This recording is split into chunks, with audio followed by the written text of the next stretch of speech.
Building secure software is of paramount importance in a world that is on an accelerated digitization path. Welcome to the Purple Book Podcast, where we host thought leaders and security practitioners to tackle the monumental challenge of building secure software.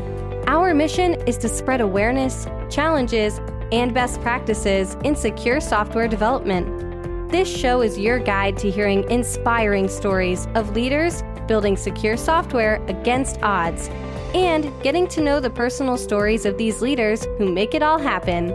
Here are your hosts, the members of the Purple Book community.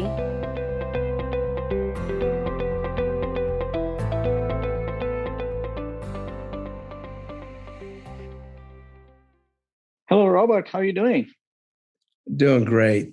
Thank you, Nikhil. Hope you've been well, and congratulations on the tremendous success with Purple Book and your recent event in New York City with the NASDAQ. Absolutely. Thanks. And, we wouldn't have been there without you, Robert. You have been there from the very beginning as one of the main pillars for the Purple Book community. And, what I wanted the community to know here is like little bit go in your background. You are leading your chairman for SINET, one of the premium security innovation community itself. And what role do you see, Purple Book and SINET playing together? So let me just start with you, let the audience know who is Robert, what made Robert, and, your journey here and your accomplishments. Well, like any individual, there's a lot of things that are components to who we end up becoming. I would say first with your parents and siblings, your family. And as I reflect on that question, I was always a relationships person. Community was important. I was in different sports, a big believer in the importance of teamwork towards a end goal, whether you're 15 years old playing flag football or volleyball or baseball. And I actually played softball until I was about 45. And in college, I was on a softball team, and two of the players were sergeants on Long Beach PD and LA County Sheriff, and they offered to take me on a ride along. And I did that. And it was a tremendous experience in terms of exposure to what that profession was, but more importantly, the mentorship that I experienced. And I never forgot that mentorship. And I've had over the years so many opportunities to mentor government executives going into industry, kids in high school or college who are aspiring to be a Secret Service agent or law enforcement. And even if they say, well, it's a neighbor of a neighbor of a neighbor's kid, I still take the call because I remember how important that was to me. That ride-along led into me being hired right out of college on the Long Beach Police Department. And I served 4 years. And one of the things I learned there, which was a high-risk profession, whether I was working undercover or in the squad car, is the amount of trust and dependability that partner's got your back. You don't even think twice that they don't have your back. And you're in some high-risk situations. So that taught me one thing about the importance of trusted relationships. The second component was I was hired by the Secret Service after the police department. And the Secret Service, when I hired, it's still to this day not a huge organization comparatively to the FBI. There were 2,200 agents when I was hired. Today, I'm not even sure how many they have. Maybe they have 8,000, but it was pretty small. And the way it worked, for example, with a presidential visit from the White House out to San Francisco, Chicago, LA, wherever, the Secret Service force multiplied on their relationships with the local, state, and federal agencies to do the job, to create the outer perimeter, to create that middle perimeter. And then the agents were in the inner perimeter. Not much different than how we defend IP and critical infrastructure with perimeters and software and hardware and firmware. So that was easy for me to collaborate and build those relationships with the military or local and state law enforcement. Again, a great collaboration opportunity and another great learning opportunity. And my last post of duty was in San Francisco last 2.5 years. And Congress had mandated that the Secret Service have 9 cities. They were large cities, New York, San Francisco, Chicago, Miami, et cetera, that would have an electronic crimes task force. These are public-private partnerships. Back then, they called it IT security. And I started with another agent, and we built a community with the U.S. Postal Service individual named Greg Crabb into 300-400 people within 2.5 years. The community consisted of venture capital, so Norwest, Sequoia, Kleiner, corporates, Sun Microsystems, eBay, Visa, Wells Fargo, Stanford, Berkeley, early stage emerging growth companies, all the way up to the public companies. They were all part of the community. And one gentleman named Dr. Doug Mon was at DARPA and had witnessed the growth of this community. And when I retired, it was a tough year. It was a really difficult year for me making the transition.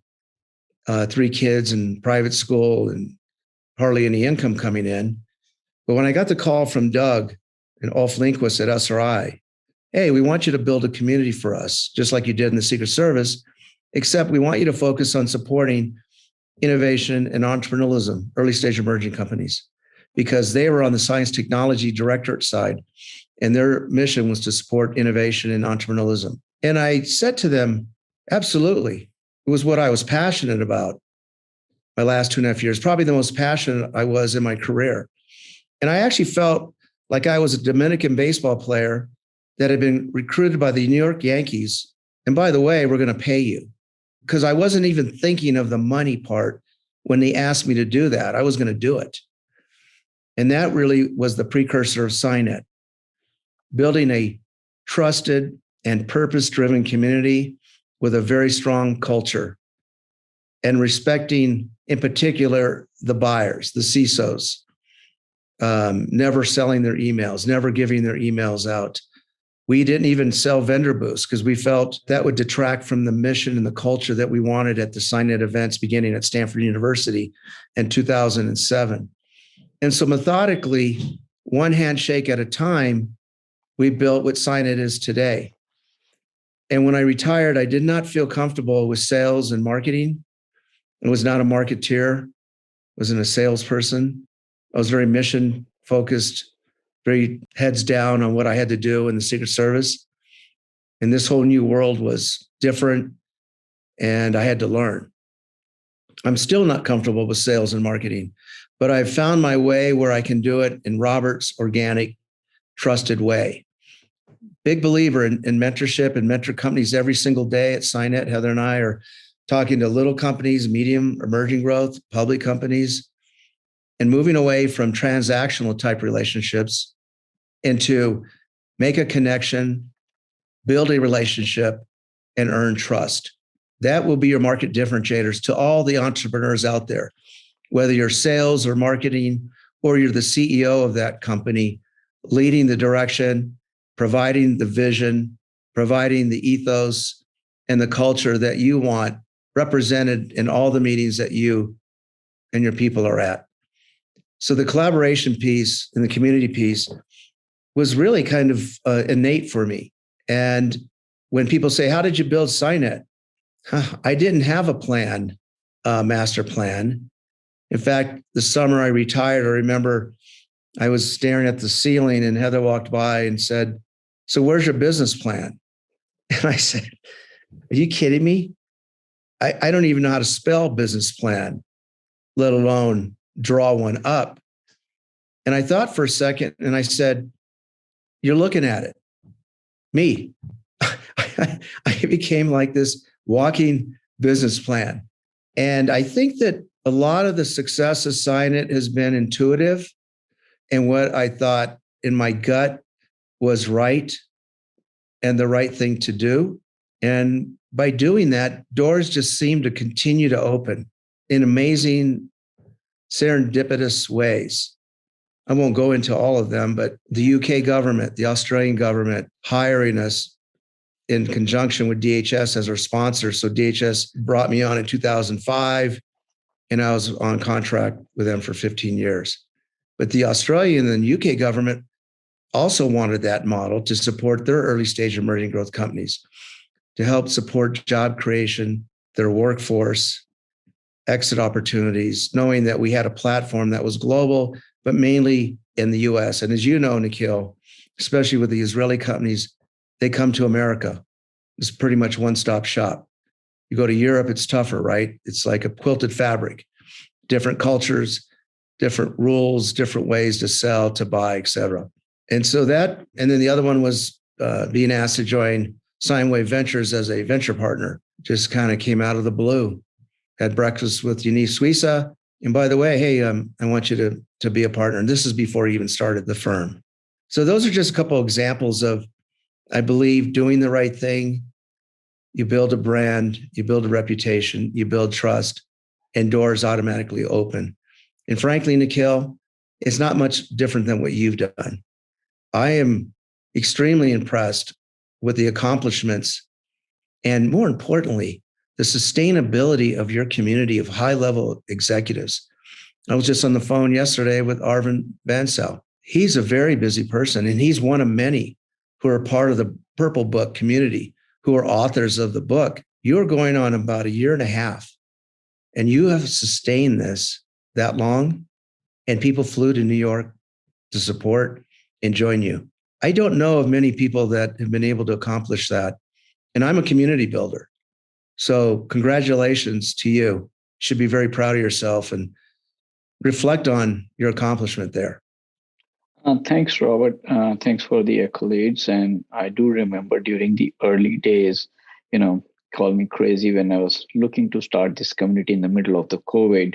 And you were one of the mentors because you had created this world-class community. And that was one of the reasons to reach out. And, you gave me guidance on, and shared your experiences, right? So definitely a lot of those things help shape up the community which is there. And looking into your career, and I'm looking at, there's a lot of common things between your career, your values, and the industry which is in the security, which is trust, relationship, community, collaboration, and a mission, right? And no wonder, right? And it's a fascinating story. Thanks for sharing with the audience over here that how from, one thing led to another, from a college baseball game to, getting into the local community and getting into secret services. I learned something new about, how they work local and the trust you have with your partner. And in fact, when you are out there to save the president of the country, and you have to trust the local agencies, you really need to build that kind of trust in a very short time, because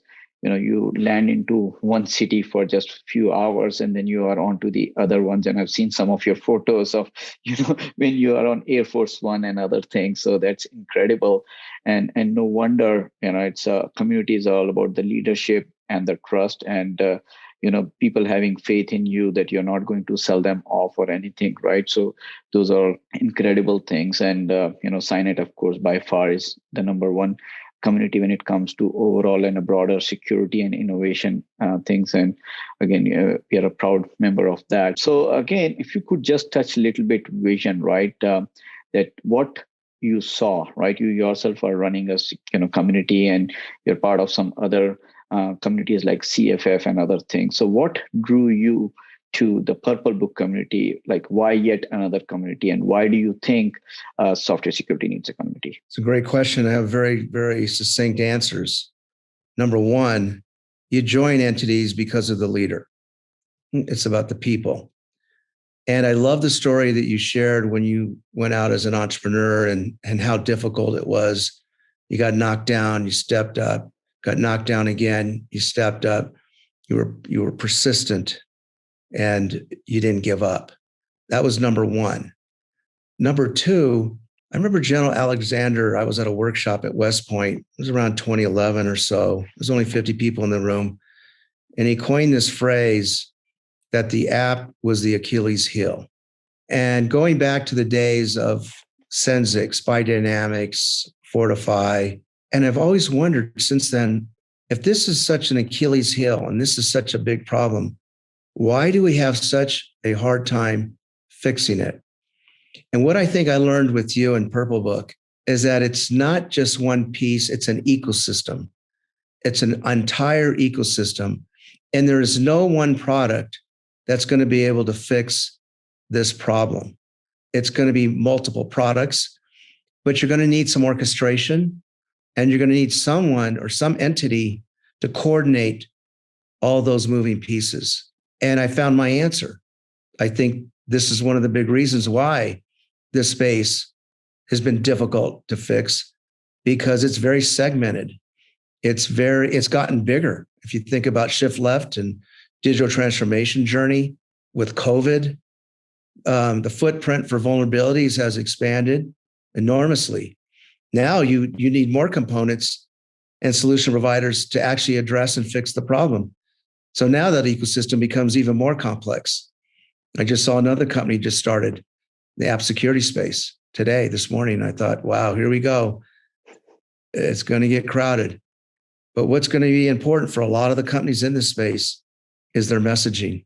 Of course, the culture is important, but the messaging and your differentiation, because the buyers pretty much loop you into one bucket, so to speak, and you have to stand out.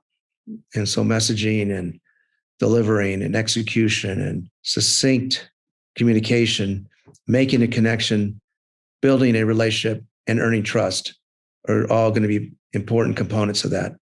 No, that makes perfect sense. And as you said, it's all about, going back to the basics and the core value, which is trust here. And again, you rightly said that for software security, it's not a technology problem, it's more of a people problem, right? Because technology was a solution. We would have a solution 10 years ago, and incentive drives people's behavior.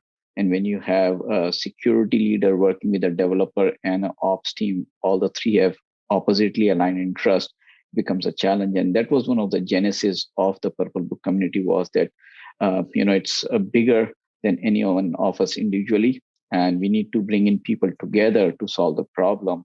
And so again, really appreciate your support on the community. And I know we are running top of the hour. We have a hard stop. But if I were to ask, if for the audience in 60 seconds, what would be your message for Purple Book community and, why they should join?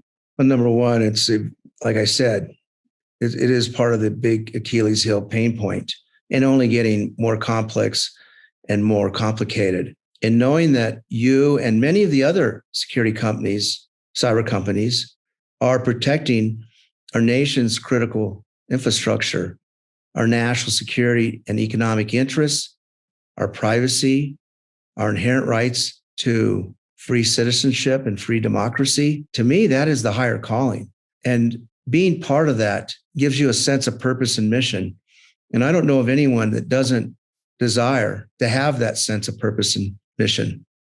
And being part of Purple Book will deliver that for people. So again, thanks a lot, Robert. Really appreciate it. Thanks for your time. I know you're a busy person, and thanks for being a big supporter of Purple Book, and appreciate the partnership between SINET and Purple Book community. Thank you again. Thank you, Nikhil. Wish you continued success. Take care. Same to you. Yeah. Bye-bye. Thanks for listening to the Purple Book Podcast, home of the world's top security leaders. If you enjoyed this episode, find more content from our experts at thepurplebook.club. Remember, it's thepurplebook.club, not .com. Follow us at the Purple Book Community on LinkedIn and Purple Community on Twitter. Until next time, these are your hosts and guests signing off.